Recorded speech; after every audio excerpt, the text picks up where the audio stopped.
कन्या राशि मानक 27 एप्रिल रु 2 मे किपर रहे यह सप्ताह चलते जानवे। यह सप्ताह आपणकर क्यारियर और काम बड़ सफलता मिल यही समय आपण आत्मविश्वास बढ़ेब। यही सप्ताह आपण भाग्य आपण को पूरा साथ देव। कार्यस्थल में वरिष्ठ अधिकारी पूरा साहाय्य आपण पाइबे। तो पदोन्नति और आय वृद्धि जोग रही। यही समय पढ़ा को विदेश जावाक चाहूबा व्यक्ति किंबा विदेश संबंधी कौन कार्य करुवा व्यक्ति बहुत भल सप्ताह और भाग्यर पूरा साथ मिल। यही सप्ताह नौकरी पेशा जातक मानकर आयर अतिरिक्त स्रोत सामिल होगा। एक्स्ट्रा इनकम जोग यही सप्ताह रोचे।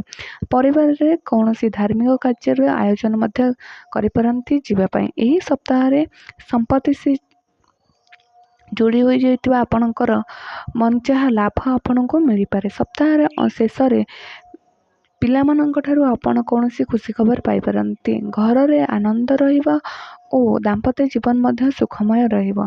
तो प्रेम संबंध प्रगाढ़। कन्या राशि व्यक्ति मैंने आपण जीवन साथी स्वास्थ्य को हेल्थ को नहीं आप परेशान रही पारती चिंतित रही पारे नचेत यही सप्ताह आपण मान काफी भल और आनंद कटिब।